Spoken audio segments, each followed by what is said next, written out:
Donc bonjour à tous. Voilà, l'objectif de la séquence, c'est de faire la correction du TD néo-redressement des tensions alternatives. Le document donc avait 3 exercices que je vous proposais, donc qui étaient à rendre pour aujourd'hui. Donc j'ai choisi la vidéo pour faire une correction le plus détaillée possible. On regarde ensemble le premier exercice. Donc exercice 1, associer chaque tension UAB, UCD, etc. des montages avec l'oscillogramme correspondant. Donc on a 3 montages différents. Donc déjà, il faut bien observer l'exercice en lui-même. C'est-à-dire 3 montages différents avec des diodes. Le rectangle ici, c'est un pont de diodes comme on a vu en TP le dernier jour de cours. Une résistance commune à chacun des 3 montages. Un condensateur dans le deuxième montage, ici qu'on reconnaît aussi dans le document que vous avez en TP et que je vous ai montré pratiquement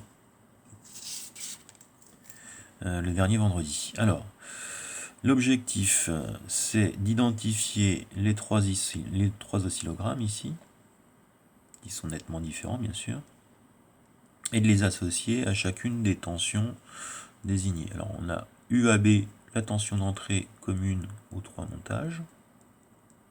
Alors on voit qu'elle est alternative. Bon, de toute façon, le document, vous l'avez en PDF, hein, donc vous voyez bien, alternative.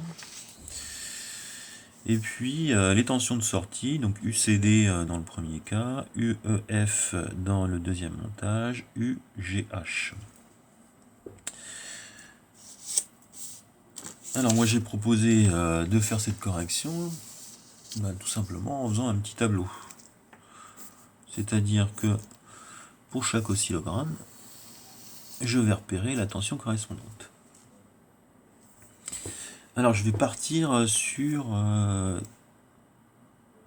l'oscillogramme numéro 2. Donc on voit une sinusoïde, alternance positive, alternance négative, alternance positive, alternance négative. Donc ça évidemment c'est la tension d'entrée qui est commune à chacun des 3 montages ici.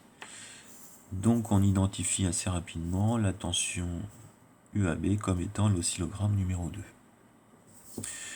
Donc celui-ci est fait. On va maintenant s'intéresser au premier montage. Donc si on observe bien, on voit qu'on a une seule diode. Donc avec une seule diode, comme on a vu dans le TP, on ne peut faire qu'un redressement mono-alternance.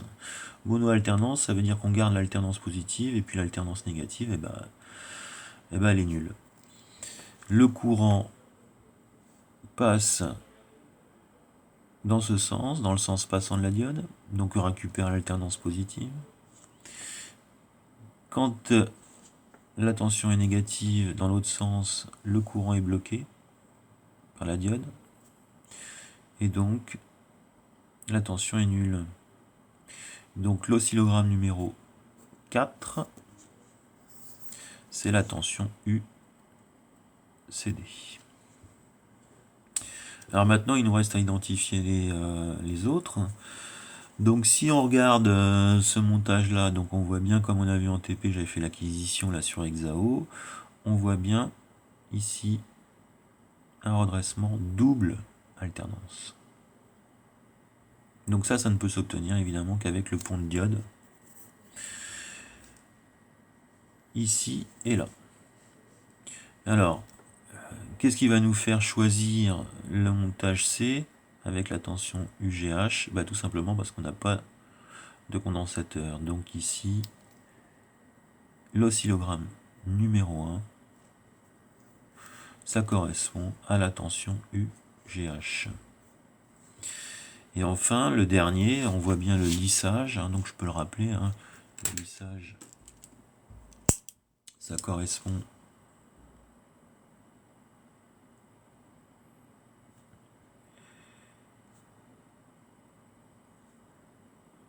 à la décharge du condensateur dans le cycle périodique de toutes les alternances.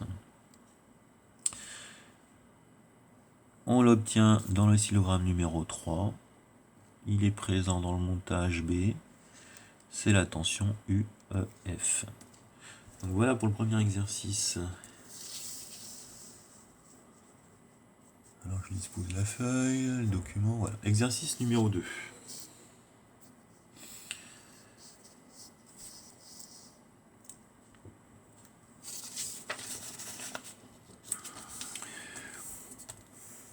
Donc le schéma suivant représente une partie d'une alimentation d'un appareil électrique. On a le schéma ici.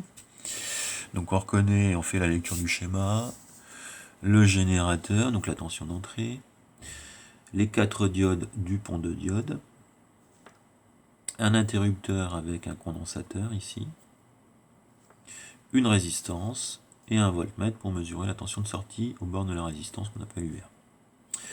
Alors, on obtient l'oscilloscope, les représentations suivantes. Donc nous, en TP, on ne l'a pas fait à l'oscillo, on l'a fait avec la console d'acquisition, mais on obtient le même type de courbe.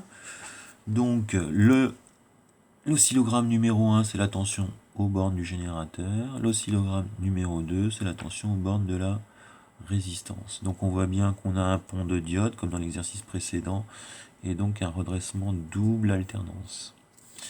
Alors petit a, quel est le rôle du pont de diode? Le pont de diode, effectivement, ça permet tout simplement un redressement en double alternance. Le pont de diode permet un redressement en double alternance.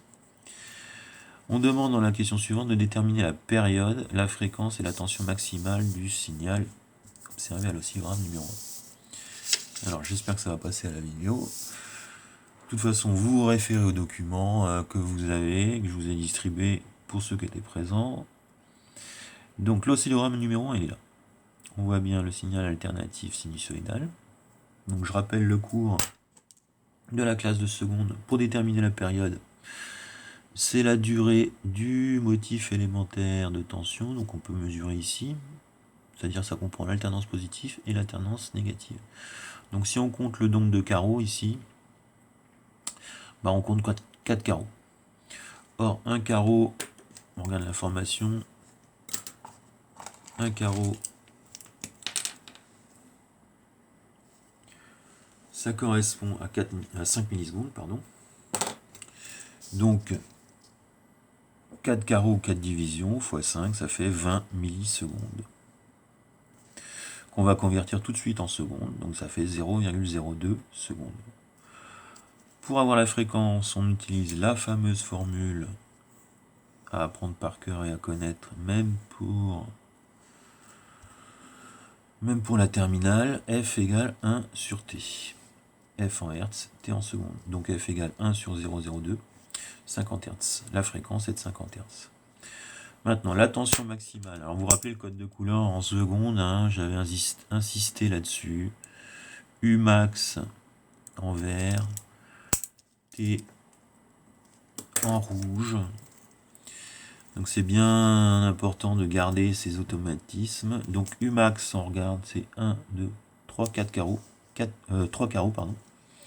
3 carreaux, 3 divisions, fois 5 millisecondes. Excusez-moi. Donc,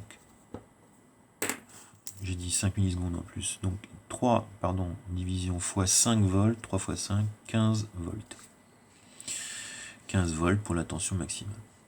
Bon, on a répondu à toutes les questions A et B de la première partie. Deuxième partie, l'interrupteur est fermé. Qu'est-ce que ça veut dire? Donc on reprend le schéma, on ferme l'interrupteur. Donc ça veut dire que le condensateur va rentrer en jeu en parallèle avec la résistance. Il rentre en jeu, donc on va voir cette opération ici où le condensateur va se décharger pendant le maximum de l'alternance. Alors on regarde ensemble. J'essaie de le disposer correctement. L'interrupteur est fermé. On observe l'oscillogramme ci-contre. Donc on observe ceci. La même chose finalement que je vous ai reproduit tout à l'heure dans la correction de l'exercice 1. Alors quel est le rôle du condensateur?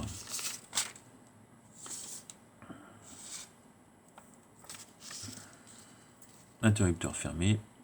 Je reprends le vocabulaire qu'on a vu ensemble. Le condensateur permet de lisser, on comprend bien ce que ça veut dire, la tension, c'est-à-dire que à partir de la double alternance, on va lisser la tension et obtenir une tension de plus en plus plate, de plus en plus linéaire, ici, presque continue. Donc, le condensateur permet de lisser la tension. Question suivante. Le voltmètre indique 13,5 volts. Est-ce qu'il est en position AC ou est-ce qu'il est en position DC, pardon, et que signifient ces lettres? Alors d'abord, je rappelle, AC c'est courant alternatif, DC courant direct ou direct courant, courant continu. Donc comme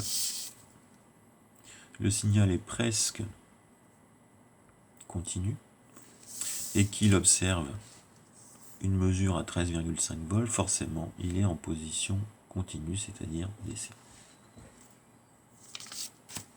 Dernier exercice.